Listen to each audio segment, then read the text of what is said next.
819번 한번 볼게요. 이거 있는 강의 친구들이 있을 것 같아서. 예, 819번. 보시면 여기 12각형의 서로 다른 대각선의 교점의 최대 개수라고 나왔고, 여기에서 중요한 포인트는 이 12각형 앞에 정자가 없다라는 게 중요한 거야. 정다각형이면 이 문제 성립할 수가 없고요. 그 다음에 교점의 개수 사이에 최대라는 말이 빠져 있어도 안 됩니다. 정다각형이어도 안 되고 최대라는 말이 빠져 있어도 성립하지 않아요. 문제 답을 얘기할 수가 없다라는 건데, 뭐 왜 그런지 간단하게 얘기를 해볼게. 지금 이 문제 정답은 이것도 공식화해서 기억할 수가 있어요. 12각형이다라고 했으니까 뭐 n을 12라고 생각했을 때 12C4가 정답인데, 왜 그런가 하면 내가 예를 들어서 이렇게 뭐 삐딱삐딱하게 이 정오각형이 아닌데 정오각형처럼 그려지면 안 되는데 이렇게 한번 그려보세요. 내가 그냥 오각형을 그렸어요. 오각형. 그래서 여기에서 그릴 수 있는 대각선들끼리의 교점일 건데, 내가 교점이 어떻게 만들어지는 건지를 더 잘 생각을 해보면, 교점이 만들어지기 위해서는 반드시 점이 4개가 필요해요. 여기서 끝이 나면 되는 게 아니고, 자, 점이 4개가 만들어졌을 때, 점 4개를 확보했을 때 교점이 반드시 몇 개가 만들어지는지까지도 한번 생각을 해보자. 여기서 점 4개를 고를 때마다 그걸로 만들 수 있는 대각선끼리의 교점은 반드시 1개가 생기는데, 왜 1개가 생기는지도 생각할 줄 알아야 돼. 너희들이 지금 이 4개가 뭐지? 이 정다각형의 꼭지점 역할을 하고 있는 점들 중에서 4개를 뽑았잖아. 그럼 그 4개를 가지고 반드시 어떤 도형이 만들어지죠? 그 4개만 집중해서 본다면 사각형이 만들어져요. 사각형. 왜? 이 4개 중에 어느 3개도 일직선상이 있지 않아. 이건 다각형이기 때문에 꼭지점에서 다 꺾이는 그런 도형을 얘기하고 있었던 거죠, 애초에. 그러면 이 꼭지점들 중에서 4개를 뽑는 순간 무조건 사각형이 만들어지는 거고, 그러면 그 4개의 점으로 만든 사각형에서 대각선은 반드시 2개가 만들어지고요. 그 대각선의 교점 반드시 1개가 만들어집니다. 그래서 이 점 4개를 내가 집중해서 다시 한번 그려볼 건데요. 물론 정사각형으로 그림을 안 합니다.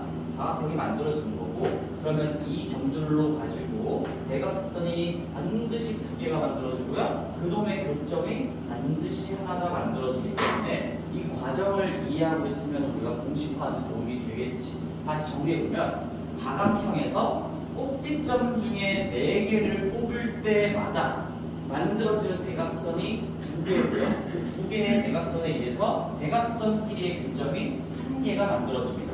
그럼 이 819번은 12각형, 뭐 그릴 필요도 없겠죠. 12각형에서 서로 다른 대각선의 교점, 대각선의 교점에다가 몇을 치고 지금 이 상황이라는 걸 생각해야 되겠죠. 대각선의 교점이 만들어지기 위해선 반드시 점이 4개가 필요하고요. 4개를 고를 때마다 2개의 대각선 그리고 교점 1개가 만들어지는데, 그래서 지금 이 문제의 정답은 12개의 점 중에 4개를 뽑을 때마다 1개의 대각선끼리의 교점이 만들어집니다. 그래서 12C4 곱하기 1, 결국에는 뭐 곱하기 1 쓰나 마나 이러니까 12C4가 정답이 되고, 왜 최대라는 말이 들어갈 수밖에 없을까라고 한다면, 이걸 아주 이쁘게 그린다면 이 대각선 등의 교점끼리 겹치게 그릴 수도 있어요. 대표적으로 그냥 육각형, 정육각형을 한번 생각해 볼게. 정육각형을 내가 한번 그려보면 이렇게 좀 최대한 이쁘게 그려보세요. 이렇게 정육각형이라고 생각하자. 그러면 이 그림만 봐도 내가 대각선끼리의 교점, 이 정육각형은 정삼각형 6개로 구성되어 있고요. 대표적인 3개의 대각선이 한 점을 공유하게끔 그려질 수밖에 없는 거지. 그럼 내가 대표적으로 예시를 그려본 거야. 이 경우만 생각해도 그러면 요 대각선과 요 대각선의 교점이 여기 하나가 만들어졌는데, 또 다른 조합, 요 대각선과 요 대각선의 교점도 그 점으로 같이 찍히기 때문에 얘는 우리가 12C4로 구한 개수보다 무조건 적어질 수밖에 없겠죠.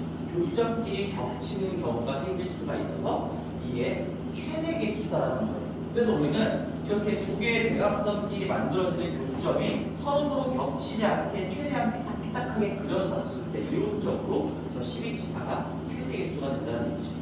이게 작년 기출, 재작년 기출에도 한번 나왔을 때 최대라는 말을 빼먹어가지고 정답 처리된 학교가 있었어요.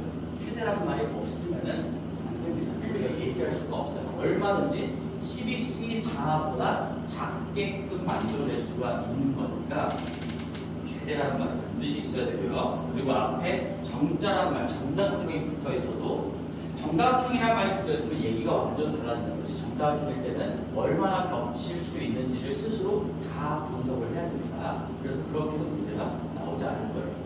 그냥 삐딱한 어떤 그냥 다각형이 있고 대각선끼리 교점 최대로 만들 수 있으려면 아무것도 서로 겹치지 않게 만들려면 12C 4만큼의 개수가 나올 수 있겠다. 이론적인 얘기죠. 그래서 이것도 뭐 공식화해서 기억을 하셔도 괜찮을 것 같아요. 만약에 이 문제가 나온다면 그냥 NC 다 하고 넘어가시면 됩니다. 자, 우리 분할 분배 마지막 마무리를 좀 해볼게요. 171페이지에 832번 같은 것들 한번 해봅시다. 832번 보면서 분할 분배에 대한 내용을 적어보겠습니다.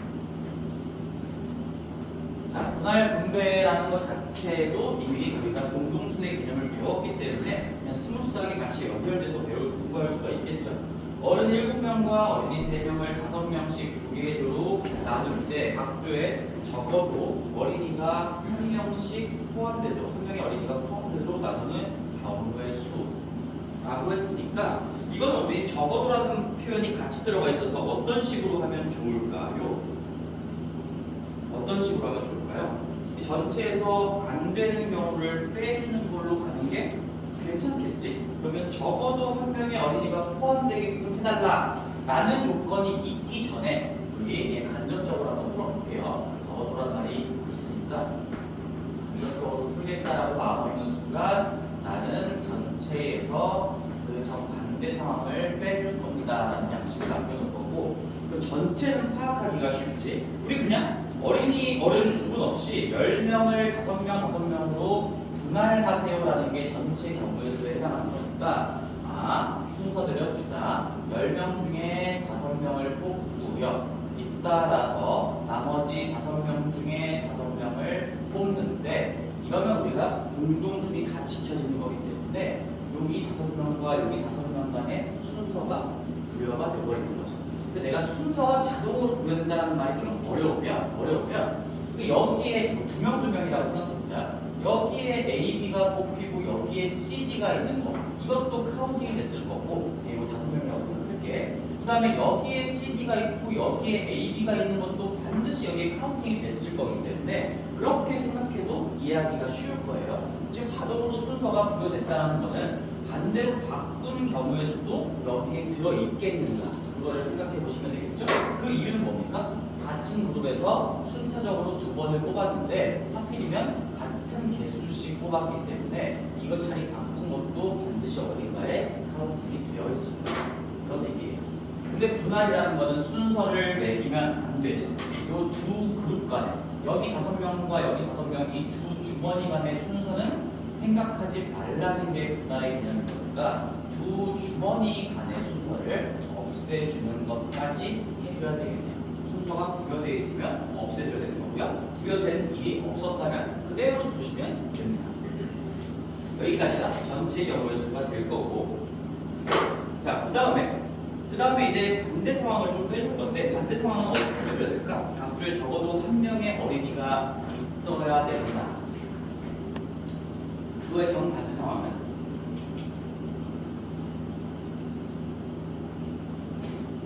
어떻게 펴줘야 돼? 주요 어떻게 펴줘야 돼? 각 조에 적어도 1명의 어린이가 포함된다. 한 명도 없다. 안 된다. 여기 두 개 다 한 명도 없어야 되는 겁니다.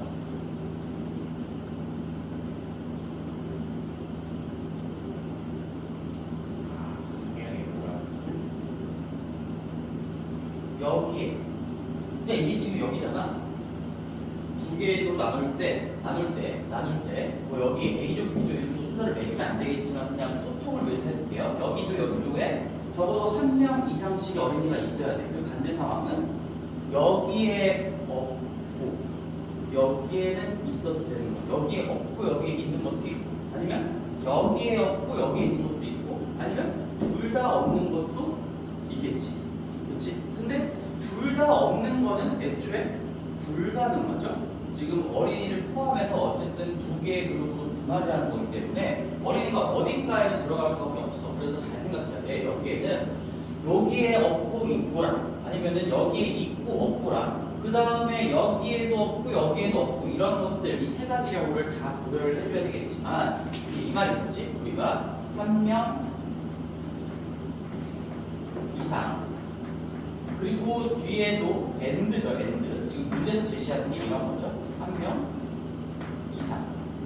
나는 이거를 정반대로 뒤집겠습니다 라고 생각하고 할 거니까 이 AND가 뭐로 바뀌는 겁니다. 그러면 한 명도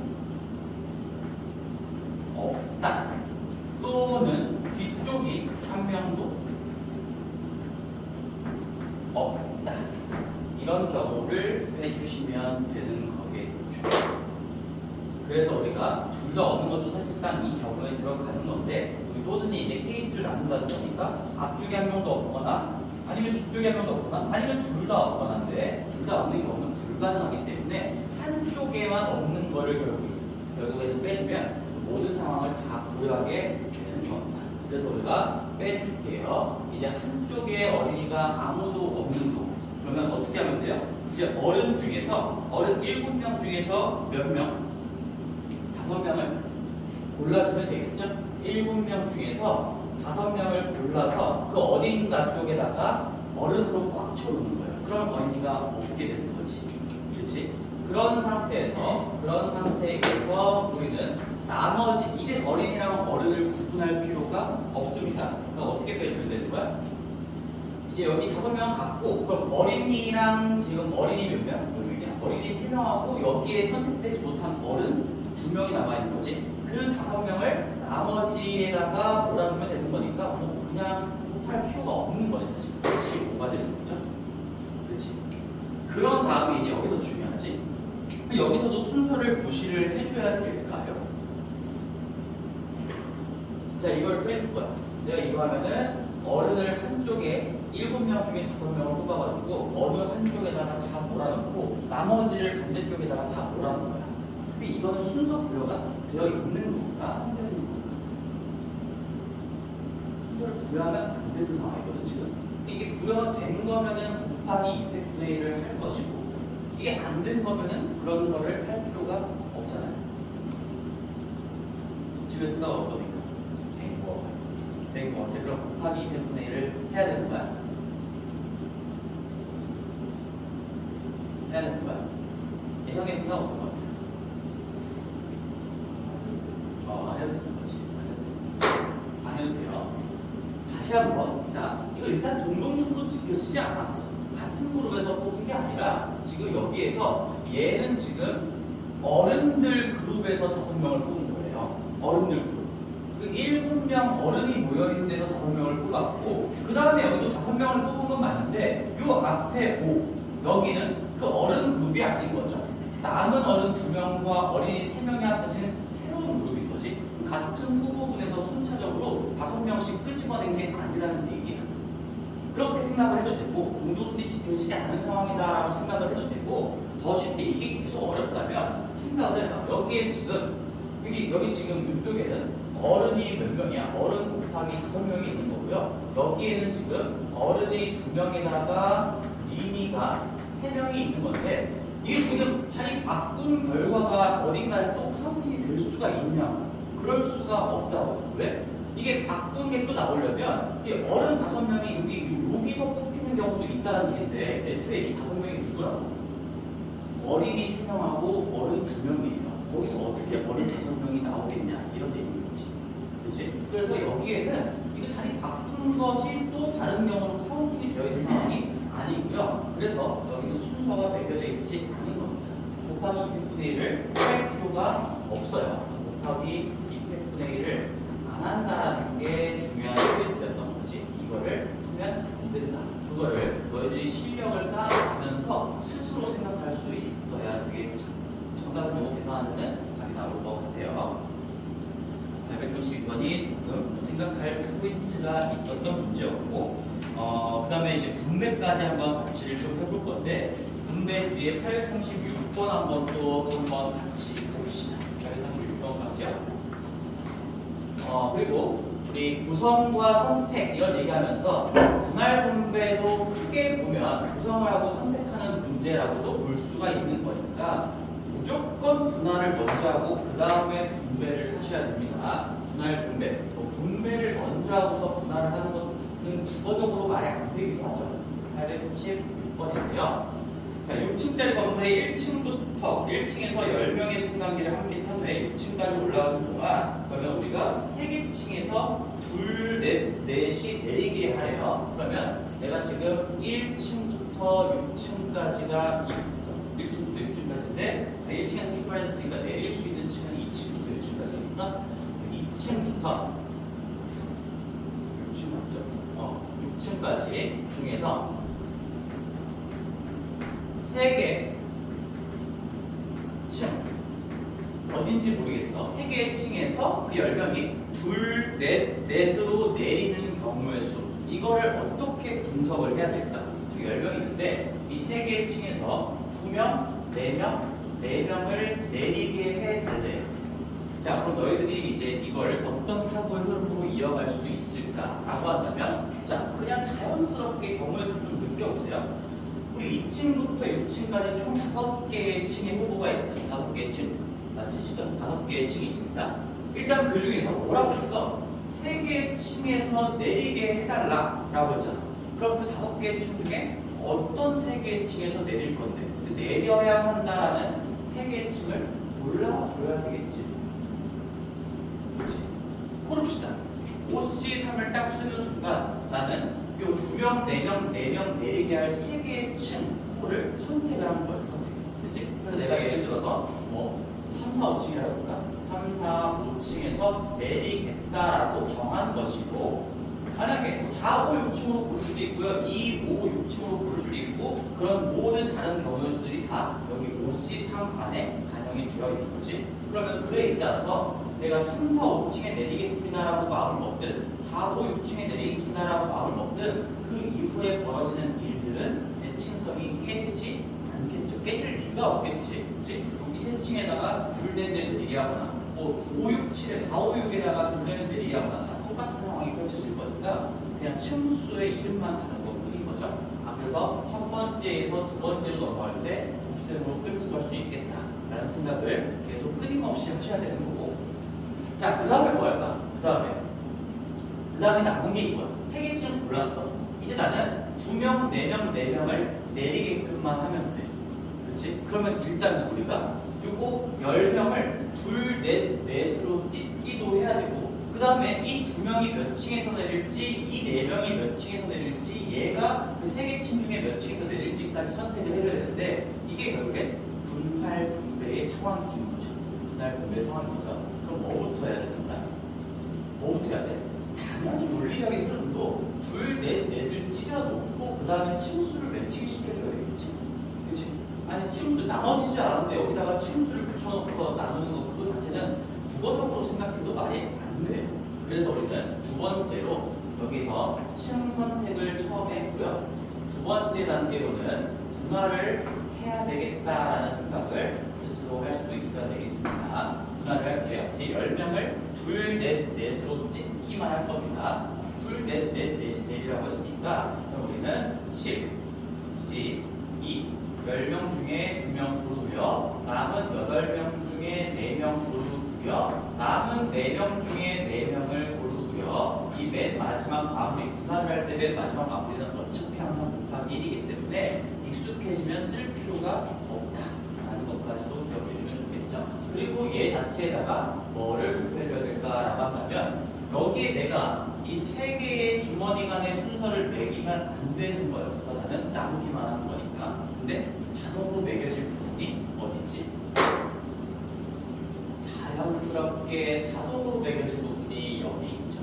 지금 동일한 그룹에서 순차적으로 뽑아 나갈 건데 똑같은 사람 수씩 뽑아 나간 거를 두 번을 잇따라 했기 때문에 이 두 개의 그룹 간에는 구별되지 말았어야 될 순서가 구별이 되어버렸습니다. 따라서 우리는 두 주머니 간의 순서를 없애주셔야 합니다. 라고 생각할 수도 있고, 아니면 여기에 A, B, C, D, 여기에 E, F, G, H, 여기에 E, F, G, H, 여기에 A, B, C, D 이런 것들이 다 이 식을 쓰는 순간 반영이 되어버렸기 때문에 그 둘 간의 자리 바꾼 거의 순서는 없애주는 게 맞다. 그래서 여기서부터 여기까지가 분할을 한 거고요. 그 다음에 이제 마지막으로 잇따라서 우리는 요 세 개의 주머니에다가 분배를 뭐라고 생각하는 게 가장 도움이 된다고? 그 나눠놓은 세 개의 주머니에다가 이름표를 붙인다라고 생각하는 게 가장 쉬워요. 내가 여기에다가 나눠놨으니까 첫 번째 주머니, 아직 이름표가 붙어있지 않은 세 개의 구별되지 않는 주머니에다가 3층, 4층, 5층 이렇게 이름표를 붙인다는 얘기지. 그럼 3층에 이름표가 붙은 애들은 3층에 내리게끔 하면 되는 거고, 4층이라는 이름표가 붙은 애들은 4층에 내리게끔 하면 되는 것이고, 5층에 붙은 애들은 5층에 내리게끔 하면 되는 것이니까 이 세 개의 주머니에다가 세 개의 이름표를 붙이는 경우의 수. 결국에 이름표를 3, 4, 5 붙일래? 3, 5, 4 붙일래? 4, 3, 5 붙일래? 어떻게 붙일래? 결국에 색깔의 순서를 매겨주시면 되겠지. 이름표의 순서를 매겨주면 되겠지. 우리가 주머니가 이렇게 구분되지 않게끔 세 개가 나눠져 있는 상황이에요. 여기 2명이고요, 4명이고요, 4명. 지금 딱 이 상황인 건데 여기에 어떻게 이름표를 붙일래요? 결국엔 이 이름표 세 개간의 순서를 매겨준다라고 생각하면 되는 거겠지. 5층, 4층, 3층 이렇게 붙여주게 있는 거고, 이 모든 경우의 수가 3될 만큼 나왔죠. 그래서 마지막에 이 과정 자체가 우리가 분배라고 하는 과정이지. 자, 다시 한번 생각해볼게. 내릴 층수를 3개를 고르라고 했어요. 고르죠. 고르면 됩니다. 그 다음에 둘넷넷 내리라고 했으니까 둘넷넷 누구 2명, 누구 4명, 누구 4명 이걸 나눠놔야 되겠고요. 그 다음에 그 2명을 어디서, 그 4명을 어디서, 그 4명을 어디서 내리게 할래? 순서대로 어떤 순서를 부여한다라는 과정으로 분배라고 얘기할 수가 있을 거니까, 지금 836번의 과정을 완벽하게 이해했다면 우리가 분할 분배에 대한 이해가 잘 되어 있다라고 얘기할 수 있을 것 같습니다. 중요한 문제였고요. 이것도 지금 기출 표시가 되어 있지는 않지만 굉장히 많이 나왔던 기출 문제입니다. 엘리베이터 문제. 자, 그다음에 마지막 대진표도 마찬가지로, 대진표는 쌤이 뭐라고 수업을 했었지? 대진표는 분할, 연속적인 분할이다, 분할의 연속이다라고 얘기했었습니다. 그래서 838번하고 39번 보면서 이 경우의 수가 마무리 좀 해볼게. 838번. 자, 기억을 더듬어 보세요. 여기에 분할, 대진표가 나와 있어. 대진표의 의미 자체는 얘랑 붙는다라는 게, 맞짱을 뜬다라는 게 중요한 거지, 얘가 왼쪽에 있고 얘가 오른쪽에 있다 이런 좌우 순서가 중요한 게 아니라고 했어요. 누가 누구랑 매칭이 될 거냐, 그걸 짜는 게 대진표라고 했어요. 여기에 이렇게 1대1 대진표가 만들어져 있고, 그 다음에 여기에서 여기 올라가서요 이렇게 지금 돼 있고요. 여기에서도 마찬가지로 이렇게 되어 있고, 여기에도 두 개로 이렇게 나옵니다. 지금 이런 상황인데, 그럼 대진표 문제는 이제 실전적으로, 요령적으로 생각했을 때 볼까? 그래도 책이 왜 없니? 진짜 어그리라고 했어요. 대진표에서 이거 개념 자체는 분할의 연속인 거고, 대진표는 대진표 문제, 대진표 작성을 하는 과정 자체가 분할을 계속 해나간다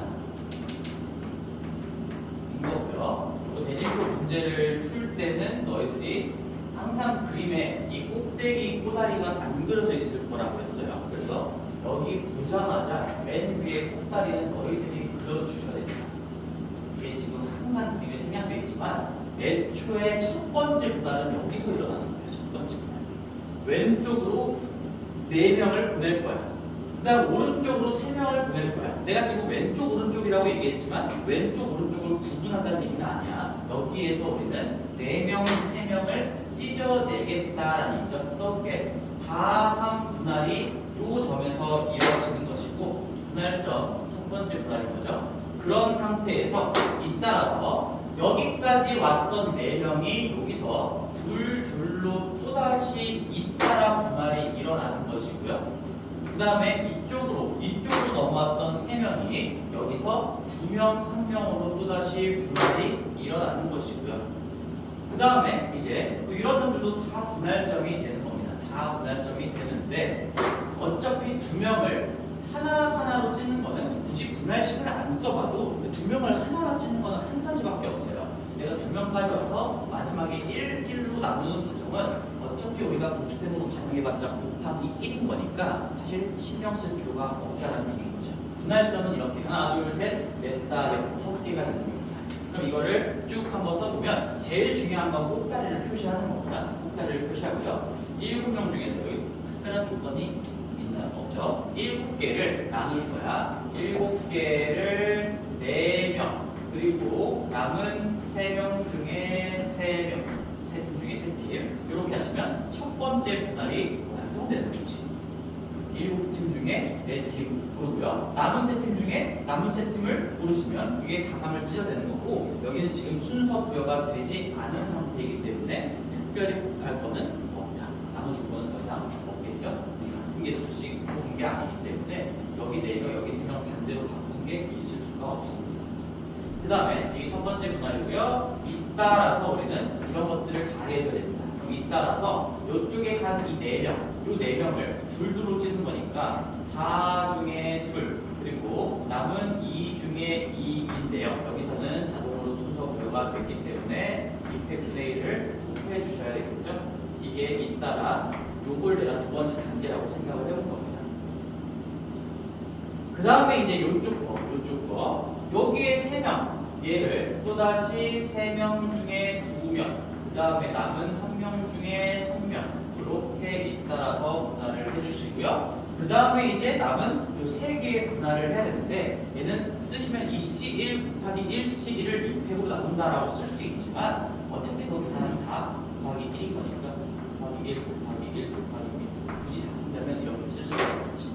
이제 얘를 조금 더 심플하게 써볼게요. 이제는 너희들이 실전에서 이렇게 다 쓰고 있을 수 없으니까 자 봐봐. 분할은 어차피 마지막 그룹에 몰아넣을 사람들을 생각하는 거는 항상 곱하기 1인 거예요. 남은 사람을 남은 쪽에 다 몰아넣는 거니까 3C3이나 여기서 2C2나 여기서 1C1이나 이런 거는 쓸 필요가 없어요. 그러면 실제로 어떻게 하냐면 4명 생명으로 나눈다? 한쪽만 골라. 한쪽만 고를 때도 굳이 내가 계산을 어렵게 할 필요가 없으니까 3명 쪽을 먼저 선택하면 되겠지. 그렇지? 7명 중에 3명을 고르는 순간 이렇게 생각할 수 있어. 남은 4명은 어차피 나머지 쪽에 같이 결정이 돼버릴 거야. 그렇지? 내가 이쪽으로 가져올 3명을 고르는 순간 나머지 4명을 반대쪽에 몰아넣는 거는 자동으로 결정이 되어버리는 거기 때문에 그게 곱하기 1로 반영되는 거고요. 반영을 안 해도 상관없다. 다 똑같이 이해할 수가 있고요. 그 다음에 두 번째 분할에서 여기 4명 둘 나누는 것도 마찬가지죠. 4명 중에 2명을 내가 뽑으세요. 그럼 저쪽 편은 2명 자동으로 같이 결정되는 거니까 그게 곱하기 1이고요. 반영을 하지 않아도 상관없다. 대신에 여기는 순서를 매기면 안 되는 거니까 이 팩분의 1은 곱해줘야 됩니다. 이 팩분의 1도 이제는 여기다가 쓰시면 되겠지. 4를 2로 나눈다. 그럼 둘 자동으로 순서가 부여되기 때문에 이 팩으로 나눠주면서 곱해야 되는 것이고 여기서 3명을 2로 나눈 것도 우리는 3C1만 써주면 끝이에요. 한 명 땡겨오는 순간 2명도 같이 결정되는 거고 이건 순서 부여도 되지 않았으니까 나눠줄 것도 없겠죠. 정답이 이겁니다. 이거는 더 이상 쓸 과정이 없으니까요. 7C3 곱하기 2팩분의 4C 곱하기 3C1 하면 이렇게 대진표가 완성되는구나 라고 생각할 수가 있겠죠. 그래서 실전적으로는 아마 풀이 과정을 이렇게 쓰면 제일 깔끔할 것 같고 그 다음에 이제 두 번째 방법이 사실상 더 유용하게 쓰이기는 합니다. 두 번째 방법은 뭐였을까요? 이 대진표는 사실상 분할을 가르치기 위해 도입된 어떤 수학적 개념인 건데, 근데 우리는 기존에 배웠던 생각으로 거슬러 올라갈 수도 있다고 했어요. 이게 여기서부터 나눠서 이렇게 만들어간다라고 생각할 수도 있고, 아니면 처음에 여기 밑에 7명이 그냥 순서 있게 줄 서 있는 상황이다라고 생각할 수도 있죠. 아래에서부터 위로 올라가는 겁니다. 얘는 위에서 아래로 내려가는 과정이고요. 얘는 아래에서 위로 올라가면서 대진표를 작성한다라고 생각해주면 좋을 것 같아요. 그래서 우리는 7명을 먼저 줄 세우는 거야. 그런데 대진표의 의미 자체는 뭐라고? 이 순서를 무시하겠다라는 얘기야.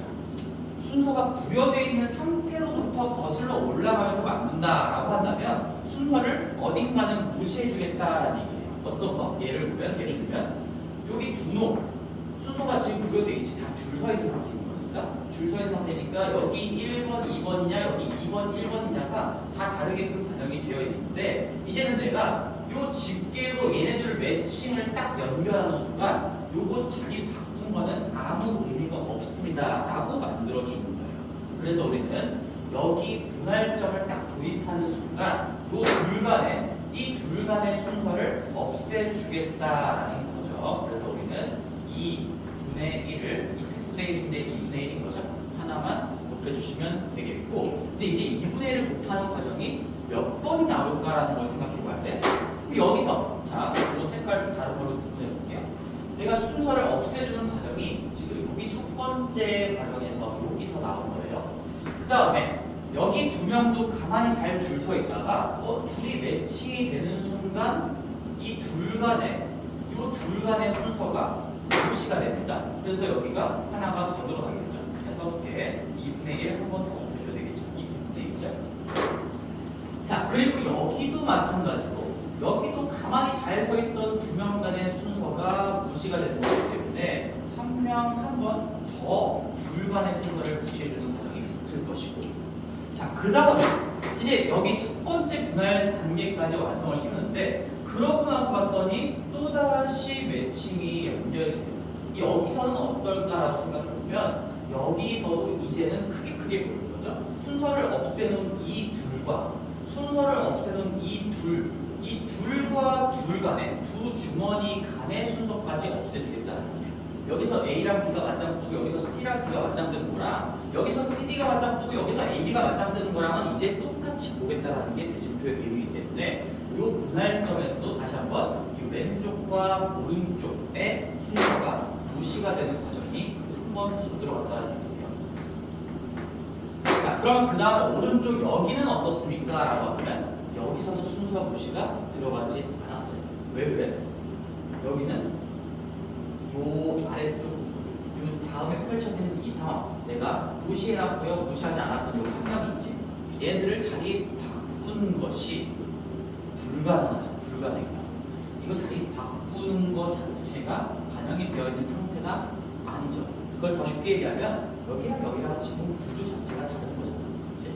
내가 여기에 A, B가 이렇게 있고 여기에 C가 혼자 있는 거랑 이거 자리를 바꿔서 여기에 뭐 어떻게 해야 돼? 여기에 C가 있고 여기에 B 있고 여기에 A 있는 거랑 이건 완전히 다른 게 없는 거니까 우리는 순서를 무시해주면 안 됩니다. 애초에 대진표 자체가 구조가 달라요. 그래서 이쪽 점은 우리가 순서를 무시해주지 않는 분할점이라고 생각하면 되겠고, 그 다음에 마지막 최종적인 분할점, 여기도 마찬가지야. 이 분할로 이 이후 단계를 봤을 때 이 왼쪽에 펼쳐지는 대진표 모양과 오른쪽에 펼쳐지는 대진표 모양 자체가 똑같은 구조가 아니기 때문에 이 자리 바꾼 것이 반영되어 있을 리가 없어요.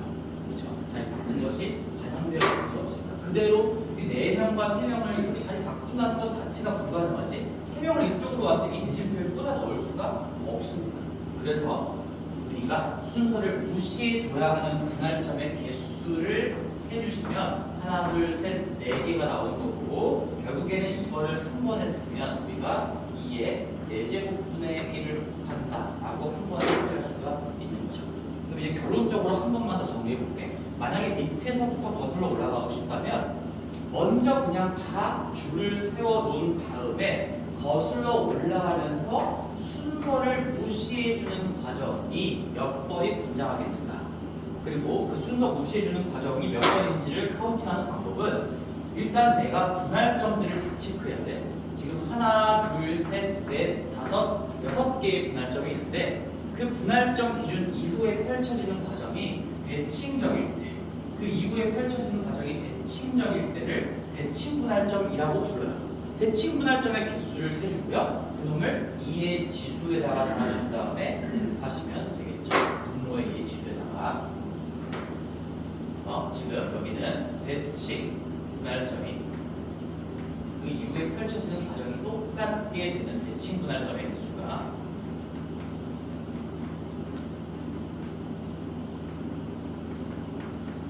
이게 4개이기 때문에 이 100분의 1을 4번 곱해주면 되겠구나.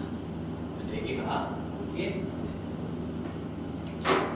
두 가지 방법으로 다 하셔도 정답은 똑같이 나올 거예요. 한번 확인이나 해봅시다. 이렇게 풀었으면은 765를 3위로 나눈 거니까 35고요. 요거 6을 2로 나눴으니까 얼마입니까? 3이에요. 105에다가 3 곱하니까 315가 나오겠고요. 요거는 7팩이 우리가 5 팩이 120, 720 얘가 5040 5040이고 16으로 나왔으니까 5040을 16분의 1 하면 300 4800이 240 나오니까 310 110이네요. 그러도 정답은 당연히 똑같이 나오겠죠. 편한 대로 하시면 되는데 내가 그럼 어떻게 풀까? 나는 두 번째 방법이 더 쉽다고 생각을 합니다. 그래서 두 번째 방법을 풀고, 근데 이제 문제에서 요구할 때 만약에 이게 단답형으로 나오거나 어떤 풀이 과정을 요구할 때 분할의 개념을 쓰시오 이런 말이 있으면 첫 번째 풀이로 하시면 되겠죠. 결론적으로 둘 다 알고는 있어야 된다. 그 다음에 너희들이 선택하시면 되겠다. 자, 마지막 839번을 볼 건데요. 이제 대진표를 작성하는데 뭔가 특이한 조건, 제한 조건을 하나 더 걸어놨지. 839번. 그러면 우리가 앞에서 풀었던 것들이랑 다 똑같아요. 제한 조건이 걸려 있으면 걔가 하나밖에 없다면 그걸 뼈대 조건으로 삼아서 먼저 그냥 처리를 해버리고 남은 상황들을 우리가 알던 대로 분석하면 되지 않을까. 자, 그럼 그림을 좀 그려보겠습니다. 이렇게 두 갈래길이 있고 두 갈래길이 있고 그 다음에 여기도 두 갈래길이 이렇게 있고요. 얘네들 매칭하고요. 그 다음에 이렇게 매칭을 또 해주신다. 이런 대진표가 나와 있어요. 자, 그래서 당연히 정빈이를 포함한 6명이라고 되어 있는데 다음 이런 대진표를 만들어 보세요. 6명이 있고요. 대진표를 만들어 보세요. 그런데 여기서 우리에게 성가시게 하는 조건이 하나가 더 있죠. 정빈이는 한 번만 이기면 결승에 진출하도록 해달래.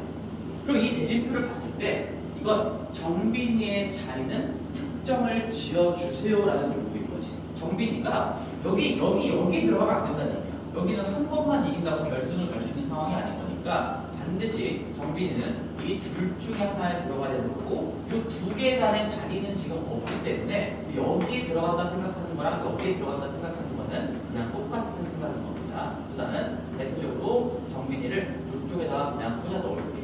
이렇게. 자, 그럼 그 이후 이걸 내가 마치 정빈이의 자리를 뼈대 조건이라고 생각하고 얘를 반영해버린 다음에 더 이상 신경 쓰지 않겠다라고 풀이 과정을 끌고 가는 거야.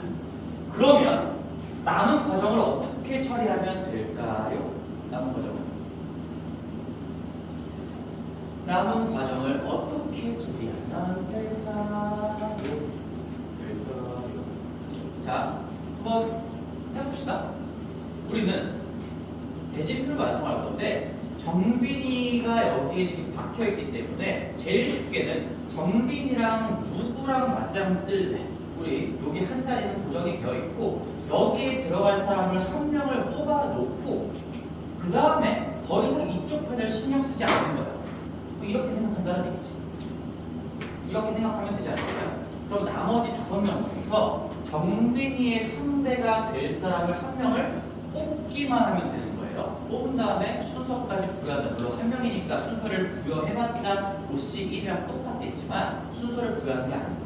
여기다가 그냥 그 누군가를 갖다 꽂아 놓겠다. 그러면 알아서 정빈이랑 얘랑 뭐 이렇게 맞아뜨건 이렇게 맞아뜨건 그 순서가 중요한 게 아니니까 여기에 누군가를 갖다 박아놓고 신경을 쓰지 않으면 되겠죠.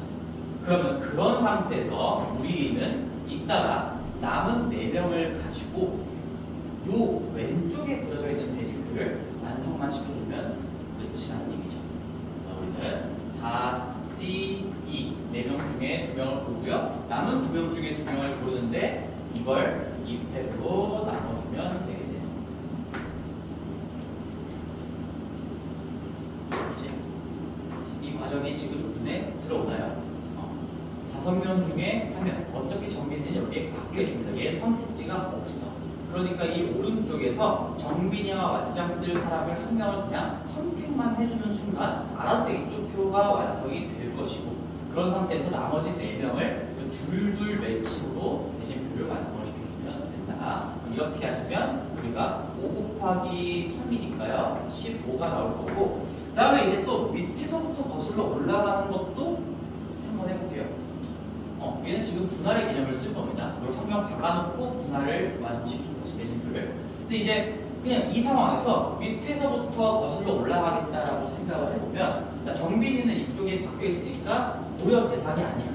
그러니까 남은 5명을 그냥 줄 세웠다라고 한번 생각해 볼게. 그럼 나머지 5명을 5팩토리얼로 줄 세울 수가 있겠지. 그치, 얘들아? 여기 정신 차리고. 자, 그러면 어떻게 하면 될까? 정빈이는 더 이상 신경 쓸 게 없고요. 나는 지금 하나, 둘, 셋, 넷, 5명을 줄 세운 상황이야. 그러면 그 위로 올라가면서 집계를 어떻게 만들면 될까?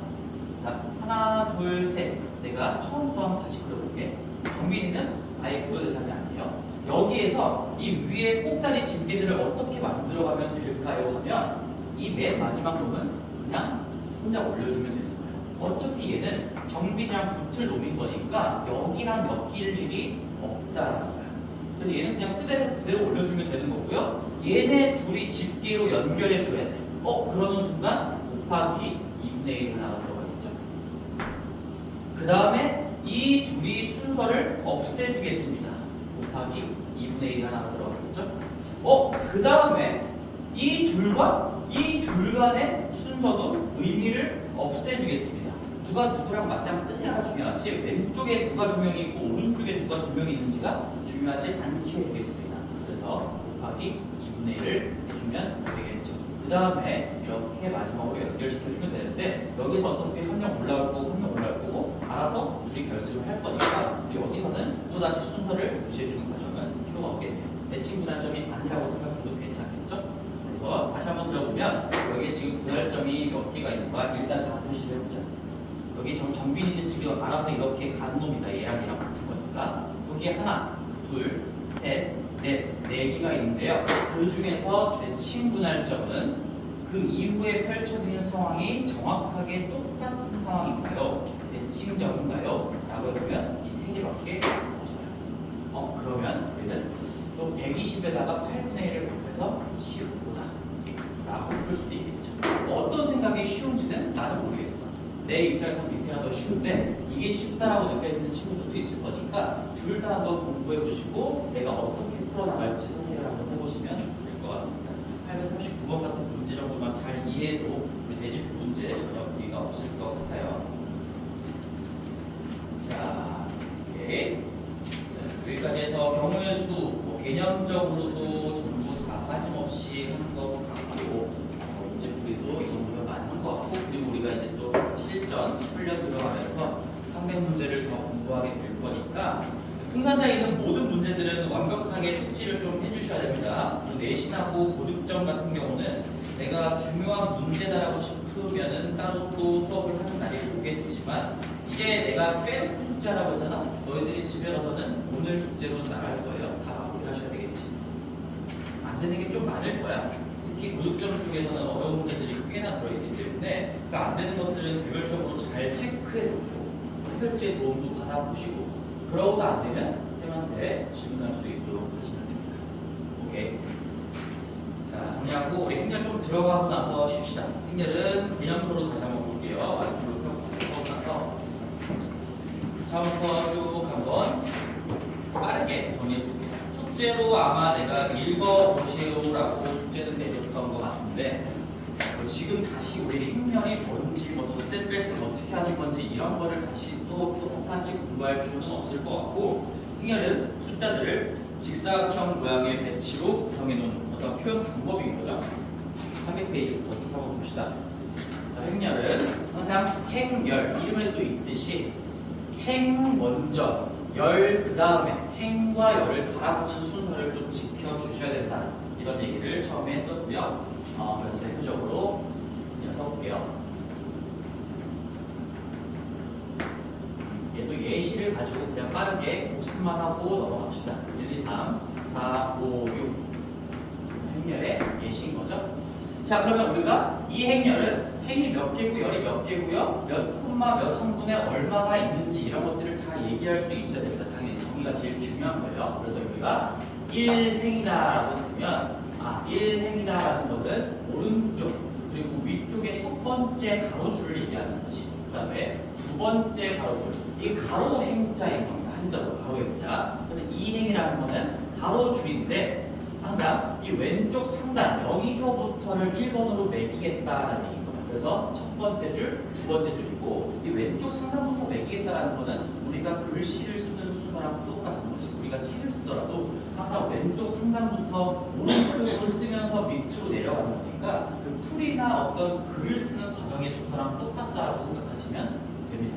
1행과 2행이고 열도 마찬가지로 세로 열자니까 이 세로줄을 얘기할 건데 이 왼쪽 상단부터 1번을 매기겠다라고 했으니까 여기가 1열이고요, 여기가 2열이고요, 여기가 3열이고요. 그럼 이 행렬은 2행과 3열로 이루어진 행렬이다 라고 해서 우리는 이 행렬의 크기 또는 꼴을 2 곱하기 3이라고 표현을 하는 거죠.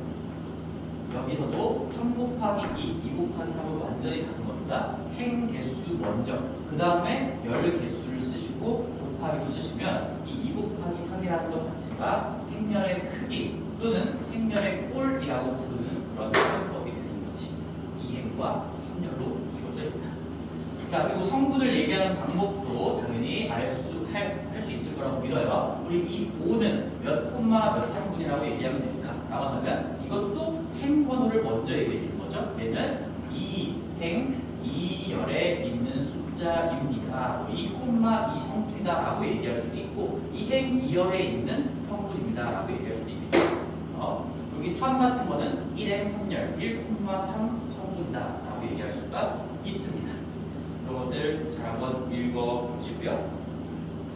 301페이지에 행렬의 성분들 방금 얘기했던 거 나왔는데 자 거기다가 이것도 한번 써볼게요. 이제 실질적인 얘기들을 좀 해야 되는 거니까 우리 단순한 얘기긴 한데 301페이지에다 적어놓으면 될 것 같고요. 성분의 합을 구하라는 문제가 있어요. 성분의 합을 구하라는 문제가 있는데 이 성분의 합을 구하는 문제는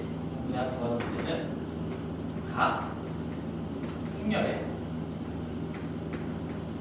성분합을 우리가 어떤 단순 연산을 통한 결과의 성분합을 구하는 문제는 각 행렬 성분합을 미리 구해놓는 게 훨씬 더 빠를 거다.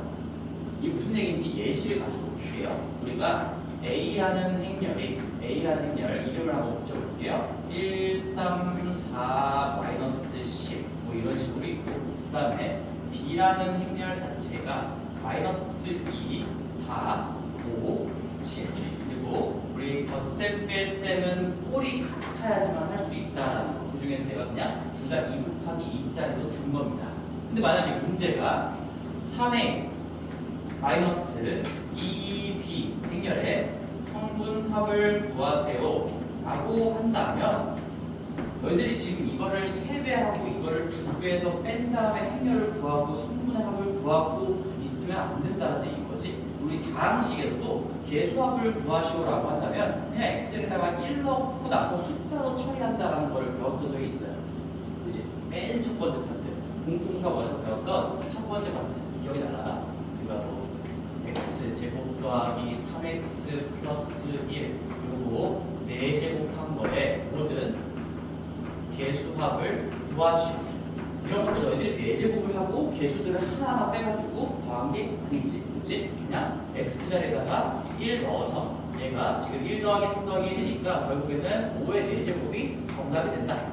이렇게 했던 것처럼 얘도 3배하고 2배하고 뺀 다음에 하나하나 더하는 게 아니라 지금 A 행렬의 성분합이 이미 4에다가 8에다가 마이너스 10이니까 이게 결국에는 성분합을 가지고 구하는 거니까 마이너스 2배에 B 행렬의 성분합은 2에다가 9에다가 14죠. 곱하기 14. 이게 정답이 돼요. 어차피 덧셈 뺄셈이라는 건 같은 자리끼리 더하고 빼기가 되는 거기 때문에 이 말을 잘 들어보세요. 덧셈 뺄셈을 할 때는 같은 자리에 있는 성분들끼리 내는 거야. 무슨 말이야? 이 1이 다른 성분에 영향을 미칠 일이 없어요. 결국에는 우리는 4번의 덧셈 뺄셈을 한다, 독립적으로 한다는 얘기지. 그치? 행렬의 덧셈 뺄셈은 요 같은 자리끼리 덧셈 뺄셈이 이루어지는 거지 다른 자리에 침범을 할 일이 없어요. 그래서 성분합을 구할 거면 그냥 다 더해놓고 그 값끼리 그냥 3배하고요 2배 한 다음에 빼주시면 되지 않을까라는 거죠. 마이너스 6에다가 마이너스 28 하는 거니까 마이너스 34가 진짜로 이 행렬의 성분합이 되겠지.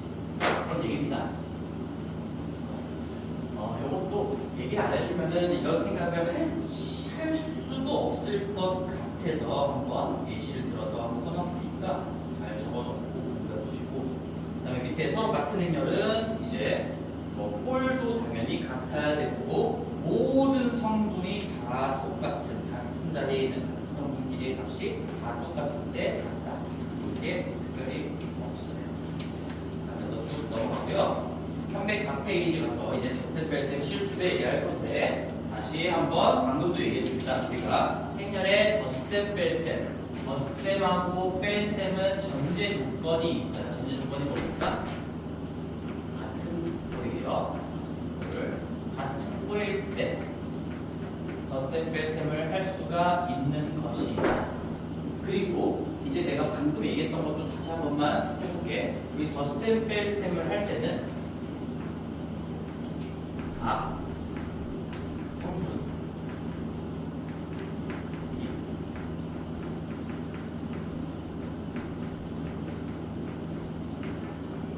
아니죠. 별거 아닌 얘기지만 이 말을 이해할 수가 있겠지. 어차피 덧셈 뺄셈 할 때는 1,1 성분끼리만 덧셈을 할 거고요. 2,2 방금 들었던 예시처럼 1하고 마이너스 2를 어떻게 하는 거고 4는 4랑 엮일 수밖에 없습니다. 덧셈 뺄셈 할 때. 실수배도 마찬가지죠. 4하고 5랑 엮일 수밖에 없는 거고 마이너스 10하고 7이랑 엮일 수밖에 없는 거니까 이 1이 7이랑 놀거나 이런 일이 절대로 발생할 수가 없어. 그래서 덧셈 뺄셈에 대해서는 기존에 있었던 다항식의 연산에서처럼 교환 법칙, 뭐 그런 것들, 결합 법칙, 모든 것들이 다 성립할 수밖에 없는 겁니다. 그래서 밑에 행렬의 덧셈, 뺄셈에 대한 성질, 덧셈에 대한 성질, 교환 법칙, 결합 법칙 당연히 성립하겠죠. 자리를 바꿔서 더하든 뭐 뒤쪽에 있는 걸 먼저 하고 앞쪽에 있는 걸 더하든 다 상관이 없다는 얘기고요. 덧셈에 대한 교환 결합 법칙 당연히 성립한다는 걸 느낄 수가 있습니다. 그 다음에 3번의 영행렬은 모든 성분이 다 0인 행렬을 얘기하는 거고요. 기호부는 우리가 살짝 0을 곱해서 쓴다라고 얘기했었고 넘어갈게요. 그 다음에 그 영행렬과의 교환 법칙 성립하겠죠. 그 다음에 모든 성분의 부호를 반대로 바꾼 것을 마이너스 A라고 쓴다. 당연한 얘기고요. 밑에 이제 행렬의 실수배, 앞에다가 실수배를 곱하는 과정도 각각의 성분에다가 다 똑같이 실수배를 매겨주는 거니까 이것도 우리가 뭐 성분끼리 침범할 일이 없다. 각 성분은 서로 독립적이다라는 얘기가 그대로 적용이 되는 겁니다.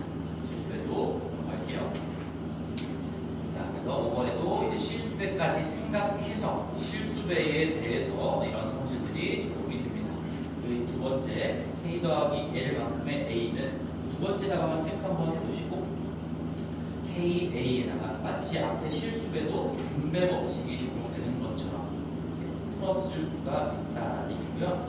이제 중요한 것들로 넘어가는 거서 중요한 것들로 넘어가 볼게요. 결국엔 행렬의 곱셈부터 이제 좀 공부를 제대로 하셔야 되겠죠. 312페이지부터 보겠습니다. 312페이지부터. 행렬의 곱셈인데요. 네, 여기가 실수백까지. 얘들은 전제 조건, 덧셈뺄셈의 전제 조건 잘 지켜주시고 가능한 상황에서는 그냥 다항식의 덧셈뺄셈 실수백 다 똑같이 하면 됩니다. 이런 얘기가 적혀 있었던 거고, 근데 곱셈은 이제 얘기가 좀 다릅니다. 곱셈은 우리 행과 열이 부딪히는 걸로 정의가 되어 있기 때문에 얘는 성분끼리 독립적이지가 않아요. 그죠?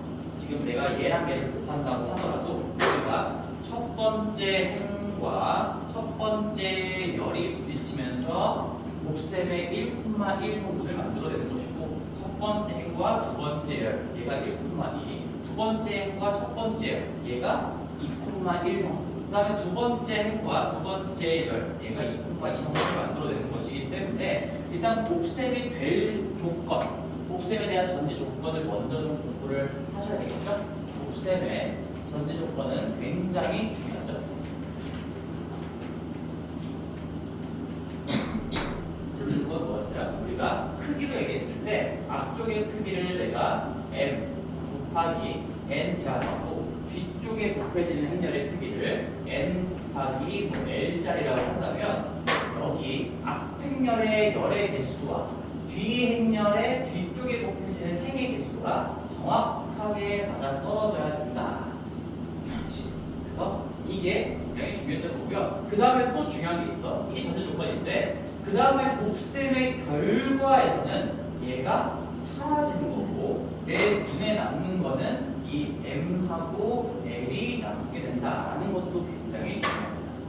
우리가 m 곱하기 n짜리랑 n 곱하기 l짜리를 곱하면 그 결과는 m 곱하기 l짜리 행렬이 될 수밖에 없다. 이런 얘기입니다. 근데 얘도 이제 개념서에 있는 얘기들 뭐 글로 읽는 거는 중요한 게 아니니까 한번 예시로 한번 적어봅시다. 한번 해볼게요. 이제 우리 행렬의 어려운 부분이 빠졌기 때문에 가장 중요한 게 곱셈이고, 곱셈을 계산하는 문제들이 많이 나올 겁니다. 이 연산을 어떻게 하는지에 집중해서 열심히 많이 연습을 하셔야 돼요. 이거 우리 몇 곱하기 몇 짜리라고 할 수 있을까? 우리나 몇 곱하기 몇 행렬이에요? 이거 2 곱하기 3이죠. 2 곱하기 3이니까 얘가 앞쪽에 왔고요. 내가 어떤 행렬을 여기다가 곱해보고 싶다라고 한다면 무조건 3 곱하기로 출발하는 놈이 와야 된다라는 얘기예요. 일단은 여기다가 3 곱하기 1짜리 3 곱하기 1짜리 행렬을 이렇게 곱해볼게요. 참고로 행렬과 행렬 사이의 곱셈의 기울은 생략합니다. 그냥 괄호와 괄호를 쓰시면 여기에 곱하기가 생략되어 있는 것이죠. 생략되어 있는 것이고 3 곱하기 1짜리니까 우리 미리 결과를 알고 있는 거야. 아, 얘는 두 가지를 생각해야 돼. 세 가지라고 해요. 세 가지. 곱셈의 전제 조건이 만족이 되어 있는 상황이야. 그게 첫 번째. 그러니까 이제 곱셈할 수 있어. 그러면 곱셈의 결과에서는 얘가 사라지게 될 거야. 그게 두 번째 생각 포인트. 그 다음에 마지막으로 이 결과는 앞에 쪽의 행, 뒤쪽의 열, 이게 결합이 되면서 만들어질 거예요. 이렇게 세 가지를 생각할 수 있어야 됩니다. 정리할 때는요, 2 곱하기 1짜리 행렬이 반드시 결과의 행렬로 만들어지게 될 것이다. 그러면 이 2 곱하기 1짜리가 어떻게 만들어질까요? 한다면, 자, 2 곱하기 1짜리라는 거 안에 이미 성분은 딱 두 개가 있다는 게 들어가 있는 거죠. 이거 2 곱하기 1 대하면 얼마지? 실제로 그냥 곱셈을 하면 2예요. 그게 성분의 개수인 겁니다. 2 곱하기 3짜리 이거 실제로 하면 6이잖아. 그게 6개, 성분이 6개가 있다는 걸 얘기해주고 있는 거지. 그리고 여기에는 행이 2개인 거니까 1,1 성분, 1,1 성분이 있는 거고, 여기에 2,1 성분이 이렇게 있는 건데, 이 성분의 이름에 들어있는 게 곱셈의 과정을 다 얘기해주고 있는 거죠. 이건 1행, 앞쪽의 1행과 뒤쪽의 1열의 부딪힘으로 만들어진 성분이다. 그래서 우리는 여기 앞쪽 거의 1행과 뒤쪽은 어차피 1열밖에 없어요. 1열이 부딪히면서 만들어진 성분이다. 그러면 우리는 하나씩 매칭을 시켜주면서 곱하고요, 곱하고요, 곱하고요. 그 곱셈의 결과 3개 끼리는 더하고요. 이제는 외워주시고 연습을 하셔야겠죠. 1, 1이고요. 4고요. 마이너스 3이다. 1, 4, 마이너스 3 다 넣어주면 여기 결과가 2가 된다. 그 다음에 여기 결과행렬의 2,1 성분이라는 거 안에 이미 누구랑 부딪혔는지가 다 들어가 있어. 이렇게 공부를 하셔야 돼. 앞쪽의 2행과 뒤에 곱해진 거의 1열, 앞쪽의 2행과 뒤에 곱해진 거의 1열이 부딪히면서 만들어진 결과행렬의 결과 성분이다. 그러면 마이너스 1, 그 다음에 0, 2, 이 세 개를 다 합치면은 여기는 2되겠죠. 이게 곱셈의 조건인 거고, 세 가지 다시 한번 생각해보자. 전제의 조건, 그 다음에 사라집니다. 앞에랑 뒤에가 남은 것이 결과행렬의 크기 또는 꼴이 됩니다. 이 세 가지 포인트를 같이 잘 기억하시고요. 그래요. 그래서 곱셈은 굉장히 중요한 거고, 그 다음에 이제 천천히 합시다. 행렬의 거듭제곱인데 우리 거듭제곱도 어떤 행렬을 이제 똑같은 행렬을 계속 곱해 나가겠다라는 건데, 거기에 이제 제일 중요했던 부분가 그거였지. 첨부에 써져 있는 거. 행렬의 거듭제곱은 정사각 행렬이 아니면은 정의될 수가 없다. 너무나도 당연한 거죠. 왜? 여기 뒤에다가 A를 또 곱해보자라는 건데, 이것도 곱셈의 정의 때문에 그런 거지. 뒤쪽에 열이랑, 그러니까 이 A의 뒤쪽에 있는 A의 열의 개수랑 앞쪽에 있는 A 아니지, 뒤쪽에 있는 A의 행의 개수랑 앞쪽에 있는 A의 열의 개수가 똑같아야 된다. 근데 그 결국 같은 A에 대해서 열과 행이 똑같다는 얘기는 결국엔 얘도 M, M 곱하기 M짜리고요. 얘도 M 곱하기 M, 이런 꼴밖에 안 된다는 얘기인 거죠. 여기가 맞아 떨어지려면, 이게 결국 같은 행렬인 거니까 이 M이 여기도 있어야 되는 거고, 이 M이 여기도 있어야 되는 거고. 그래서 같은 행렬을 거듭제곱하면은 정사각 행렬이 아니면 정의 자체가 안 되는구나. 외울 거는 아닙니다.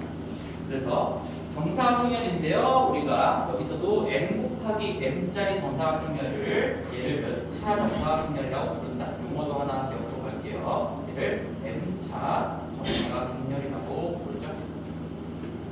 그 중에서 우리는 2 곱하기 2짜리, 즉 2차 정사각 행렬을 주로 다루게 될 건데, 3차 정사각 행렬이 나올 수도 있어요. 꼭 2 곱하기 2짜리 이런 것만 나오는 게 아니라, 계산 문제는 내가 지금 써놓던 것처럼 얼마든지 그거보다 크기가 더 큰 것들, 더 큰 정사각 행렬도 나올 수가 있다라는 얘기죠. 그래서 근데 그럼에도 불구하고 우리는 2 곱하기 2짜리가 거의 주로 나오니까, 정사각 행렬에 대한 문제가 나온다면 2 곱하기 2짜리가 나오니까 이 2 곱하기 2짜리를 거듭제곱하는 거는 완벽하게 연습을 해놔야 된다라고 하고 내가 적어준 게 아마 있을 거야. 요거까지만 하고 잠깐 쉽시다. A 행렬 성분을 내가 A, B, C, D라고 한다면 이거 그냥 앉은 자리에서 눈으로 제곱할 수 있어야 된다는 거 분명히 얘기했었죠. 그치? 맞지? 그래서 요 A의 제곱은 어떻게 되니까 한번 지금 수업 시간에 끝내버립시다. 요거 거듭제곱한다. 일단 2차 정사각 행렬이니까 거듭제곱은 당연히 될 거고, 2 곱하기 2랑 2 곱하기 2가 하나니까 2 지워지고 결과도 당연히 계속 2 곱하기 2가 유지가 되겠지. 그래서 이 거듭제곱한 결과, 제곱한 결과는 어떻게 쓰이죠? 외워주셔야 돼요. A 제곱에 더하기 BC. 첫 번째 거듭제곱의 1,1 성분은 요거 제곱에 이렇게 플러스된 겁니다. A 제곱 더하기 BC가 이거 실제로 내가 여기다가 A, B, C, D를 한 번 더 쓴 다음에 곱한 결과를 시각화해가지고 만든 그냥 결과론적인 얘기인 거지. 그 다음에 여기 두 번째 거는 여기 항상 얘랑 얘를 먼저 써주는 게 좋겠죠. 여기도 꼴이 똑같으니까 요 2,2 성분도 2,2에 있던 놈의 제곱에다가 그 다음에 붙어있던 두 이웃한 성분끼리의 꼴을 더해줍니다. 그래서 이 결과행렬의 1,1이랑 2,2는 과정이 그냥 똑같다고 볼 수 있어요. A제곱에 더하기 BC, D제곱에 더하기 BC. 그 다음에 여기 1,2랑 2,1짜리도 과정이 똑같죠? 내가 니은자, 기억자라고 얘기했던 것 같은데 여기도 기억자고요. 여기는 니은자. 이렇게 기억해 주시면 됩니다. 따라서 A 곱하기 B 더하기 B 곱하기 D, AB 더하기 B입니다.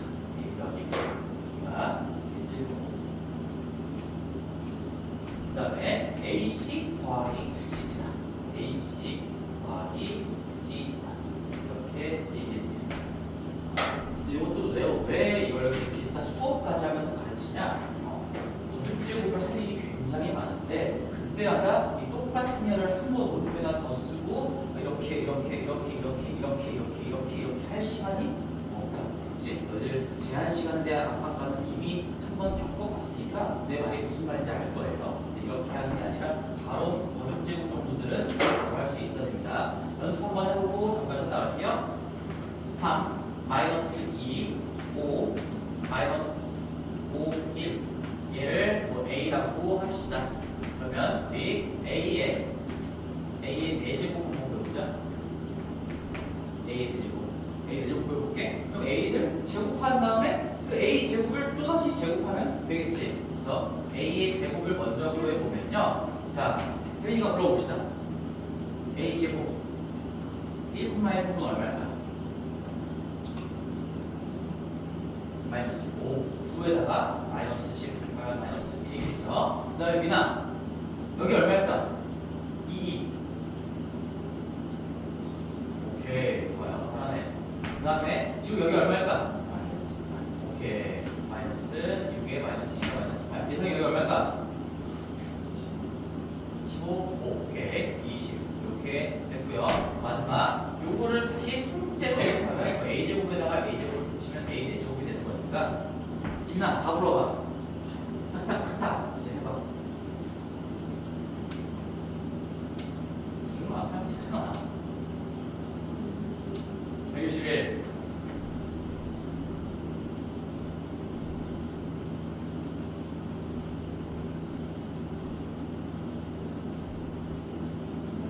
80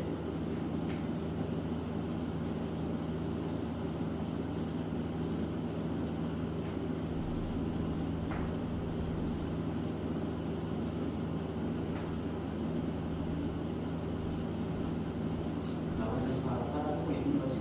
80에다가 요 마이너스 20 아니야? 아니 20이었지. 20. 잠깐만. 이거 20이었으면은 뭐야? 이거 앞에 80거 아니지 않아? 지금 이거 뭐라 그랬지? 마이너스 180 마이너스 200 아니야 이거? 맞지? 맞지? 마이너스 200 그 다음에 여기는 81에다가 마이너스 160이니까 마이너스 70 이렇게 하시면 되겠죠. 이거는 기본기로 가지고 있기를 바라고요. 여기까지 하고 이제 잠깐 쉬었다가 중요한 내용들 또